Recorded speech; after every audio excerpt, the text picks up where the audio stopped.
Então vamos lá, atenção que isso aqui é o ponto de mais dúvida dos alunos.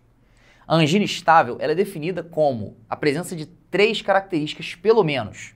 Retroesternal, dor retroesternal, que é desencadeada pelo exercício ou estresse emocional, aliviada com repouso ou nitrato. Lembrando que isso aqui é uma dor típica.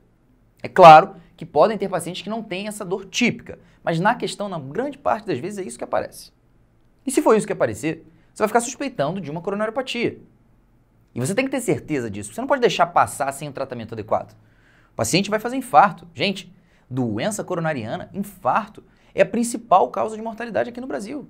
E aí você pode pensar, tá, vou fazer um exame físico então. Não dá. Não tem nenhum achado específico. Beleza, então vou fazer um eletrocardiograma então. Não dá. Também não é tão sensível assim, tão específico. Então a gente tem que fazer outros exames para dar diagnóstico dessa coronariopatia crônica. E aí a primeira, segunda e terceira hipótese vai ser o quê? Teste de esteira. Você vai botar esse paciente para fazer um teste de esforço, correndo ali cada vez mais rápido, elevando a inclinação para fazer com que o coração dele chegue a pelo menos 85% da frequência cardíaca máxima. Se ele chegar nessa frequência, isso quer dizer que a gente aumentou muito a demanda metabólica do coração. Se esse paciente, quando a gente aumenta essa demanda, não faz alteração de pressão importante, alteração eletrocardiográfica importante, ou seja, uma diminuição, um infra de ST com mais de 1 milímetro, se ele não faz sintomas, gente, não tem por que a gente achar que ele tem uma coronariopatia importante. Lembrando, aqui, passei rapidinho, eu vou repetir. Alteração eletrocardiográfica positiva aqui no teste de esforço, numa esteira, é um infradesnivelamento de 1 milímetro no eletrocardiograma. Se esse paciente tiver, por exemplo, uma restrição de mobilidade, dá para fazer esse teste? Não dá, porque eu não vou conseguir aumentar a demanda metabólica do coração adequadamente. Se esse paciente tiver aqui uma insuficiência cardíaca não controlada, o paciente vai ter dispneia. Se o paciente tiver aqui, ó, uma alteração eletrocardiograma, um bloqueio de ramo esquerdo, por exemplo, como é que eu vou avaliar esse infra de ST? Não dá, pô. Bloqueio de ramo esquerdo, você tem alteração da fase de repolarização. Se esse paciente tiver aqui angina em repouso nas últimas 48 horas, também não dá. O grande problema da angina é que esse paciente pode desenvolver um infarto ali, fazendo teste no ambulatório, você não vai deixar isso acontecer.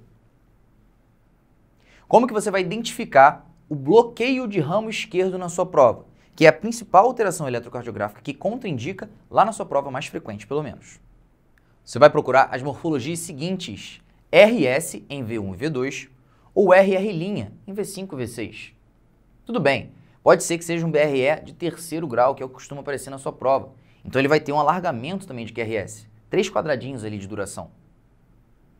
Gente, se você tem essas contraindicações, a gente não pode fazer um teste de esteira e a gente vai partir para um teste alternativo. E aí tem 2 possibilidades. Ou a gente faz um ecocardiograma com estresse ou físico ou farmacológico, ou faz uma cintilografia miocárdica com estresse farmacológico. O objetivo aqui do ecocardiograma é descobrir se esse paciente faz em algum momento uma discinesia ou acinesia. Enquanto na cintilografia, o objetivo é ver se a gente tem alguma área de hipoperfusão tecidual, tanto em repouso quanto depois desse estresse. Pegaram isso? Então, galera, vamos lá, voltando, que isso aqui é a parte mais importante de angina estável. Se a gente suspeita de angina estável baseado na sintomatologia, a gente vai confirmar com o teste de esteira. Se tiver alguma contraindicação, e a mais comum é o bloqueio de ramo esquerdo, a gente vai solicitar ou um ecoestresse ou uma cintiloestresse. Mas também existe uma possibilidade de a gente ficar um pouco mais preocupado com esse paciente. Imaginem só, por exemplo, que é um paciente que já infartou.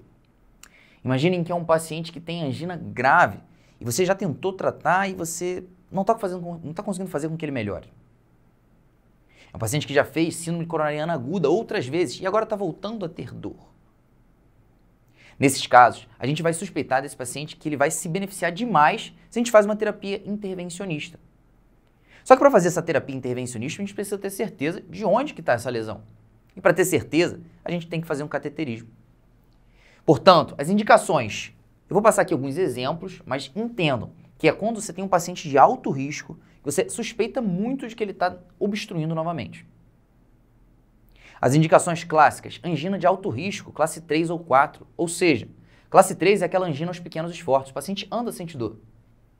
Classe 4 é quando esse paciente tem angina aos mínimos esforços, ele escova o dente, penteia o cabelo e sente dor. Mas também aqueles doentes que têm angina com insuficiência cardíaca, disfunção de ventrículo esquerdo, ou são sobreviventes de uma parada cardiorrespiratória ou arritmia ventricular grave. Ou era um paciente que você nem suspeitava de uma doença tão importante assim. Só que aí quando você pede uma esteira, vem um diagnóstico inconclusivo. Você pede uma cintilo, pede um eco, vem na verdade um diagnóstico certeiro, só que de alto risco.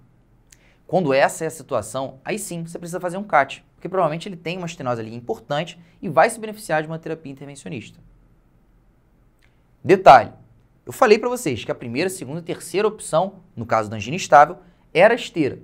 Mas a gente não vai confiar nela sempre. Ela tem 75% de sensibilidade. 1/3 de todos os seus diagnósticos são ou falsos positivos ou falsos negativos.